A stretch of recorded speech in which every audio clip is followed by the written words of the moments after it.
The Bangladesh High Court has refused to ban ISKCON amid huge uproar over a Hindu monk's arrest. Meanwhile, at least 30 individuals have been detained in the country's Chattogram area. They are alleged to have played a role in the killing of lawyer Saiful Islam and attacking security personnel during protests over the arrest of Hindu priest Chinmoy Krishna Das Brahmachari.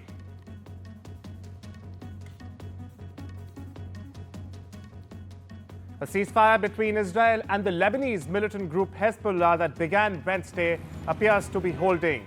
This as residents in cars heaped with belongings are streaming back towards southern Lebanon despite earlier warnings from Israeli and Lebanese troops underlining they stay away from certain areas.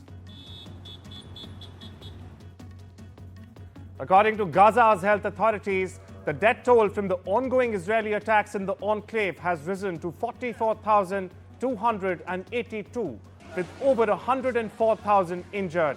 In the past 24 hours alone, Israeli military operations in Gaza caused 33 deaths and 134 injuries, according to the statement.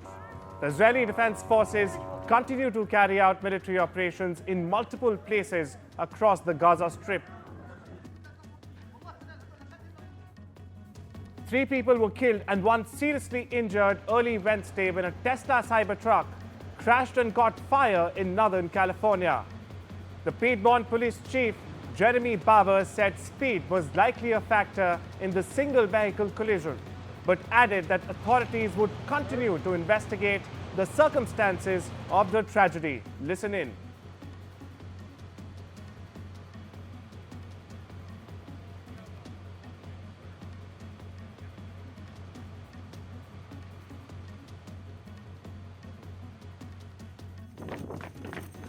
China is reportedly eyeing to launch more military drills in the coming days near Taiwan.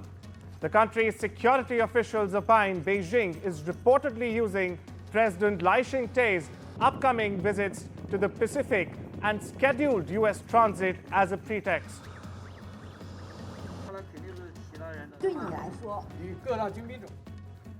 The Australian Senate has debated a ban on children younger than 16 years old using social media. This after the House of Representatives overwhelmingly supported the age restriction.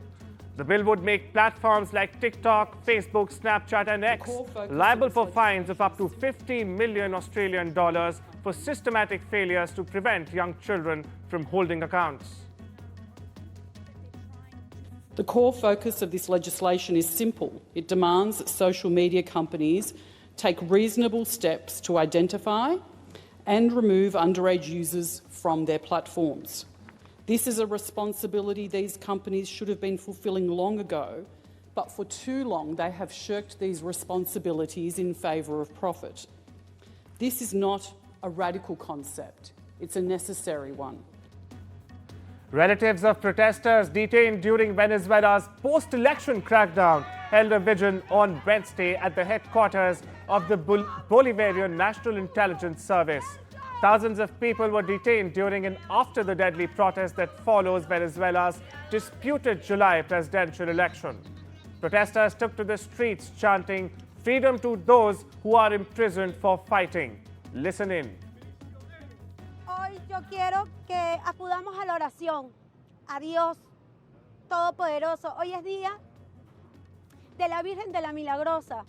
Vamos a pedirle a ella que nos haga el milagro, que tengamos una Navidad sin presos políticos y que nos dé la libertad que necesitamos en este país. Venezuela's President Nicolas Maduro has announced the creation of a new honor for the officials who had been targeted by U.S. sanctions following the country's disputed elections. Washington imposed sanctions on an additional 21 Maduro aides, accusing them of perpetrating some of the repression with which officials in the country responded to July's election. They joined a list of dozens of sanctioned Venezuelans that includes ministers, prosecutors, and even the head of the country's high court. Take a look. Que nadie se equivoque con Venezuela. Nadie se equivoque con Venezuela. Venezuela seguirá su camino de independencia, construyendo su propio modelo político, social, económico, cultural, militar, nuestro propio modelo. No seremos esclavos de nadie. A 2-year-old was killed and 4 adults injured from multiple gunshot wounds in Tennessee's Jackson. The local PD responded to reports of shots fired in the area of Wallace Road on Tuesday at approximately 3:55 p.m. local time. Upon arrival, they discovered that the 5 individuals suffering multiple gunshot wounds inside an SUV. Police confirmed that the 2-year-old child succumbed to the injuries and an individual of interest is in custody. Further investigation is underway.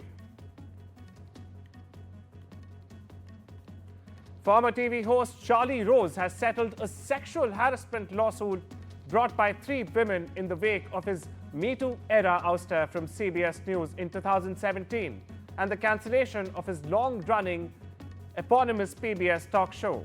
Lawyers for Rose and the women, younger employees who accused him of predatory behavior and blatant repeated sexual harassment, filed court papers this week confirming that the lawsuit has been resolved. UK's Prince William on Wednesday handed out awards at the Tusk Conservation Awards ceremony in London.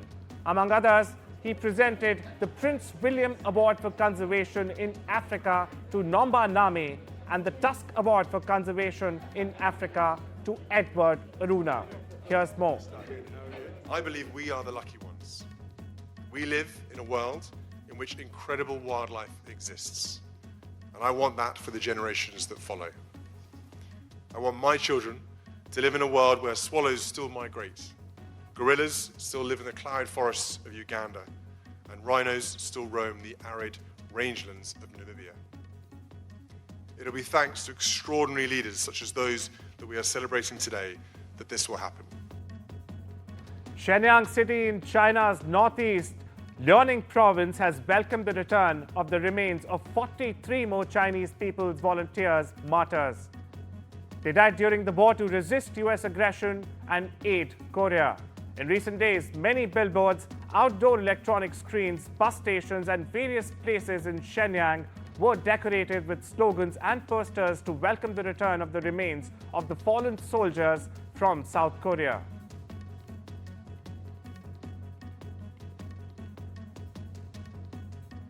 Uruguay's President-elect Yamandu Orsi met with current President Luis Lacalle to discuss the country's transition of power. Speaking after the meeting, Orsi said the pair discussed the transition of power and the doors would remain quote-unquote wide open throughout. Orsi's new government will assume power on the 1st of March next year. American rapper Sean Diddy Combs was denied bail again on Wednesday ahead of his May sex trafficking trial. The judge cited evidence that he poses a quote-unquote serious risk of witness tampering and has attempted, in fact, to hide prohibited communication with third parties while in custody. 2 other judges previously had agreed with prosecutors that the Bad Boy Records founder was a danger to community if he is not behind bars. The massive helium balloons that will float through New York City for Macy's Thanksgiving Day Parade have been filled with the gas ahead of the big event. Dozens of workers and volunteers will in fact help inflate the stars of the show on Wednesday. This year, 17 giant character balloons will travel from Manhattan's Upper West Side to Macy's Herald Square flagship store on the 34th Street, alongside floats, performers, marching bands, and much more.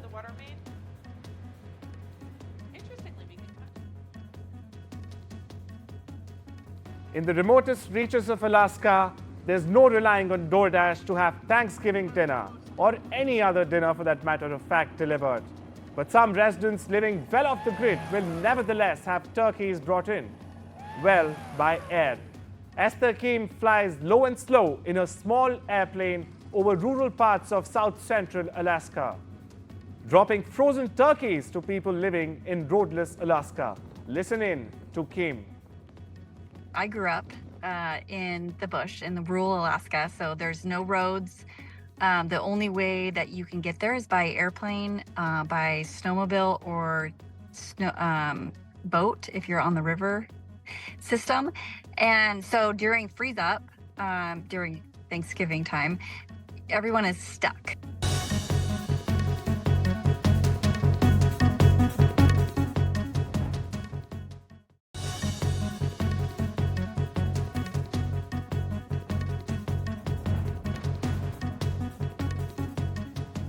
The U.S. Federal Trade Commission has opened a broad antitrust investigation into Microsoft. The probe reportedly covers the company's software licensing and cloud computing businesses. The investigation was approved by FTC Chair Lina Khan ahead of a likely departure in January. The election of Donald Trump as U.S. president and the expectation he will appoint a fellow Republican with a softer approach towards business leaves the outcome of the investigation up in the air for now.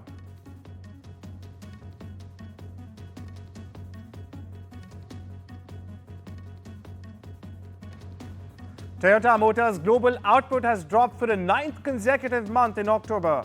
The output was dragged lower by big falls in production in the United States and China, but the decline was mild compared to previous months. The world's biggest automaker also logged its first rise in 5 months for global sales, which grew 1.4% to 903,000 vehicles, a record for the month of October.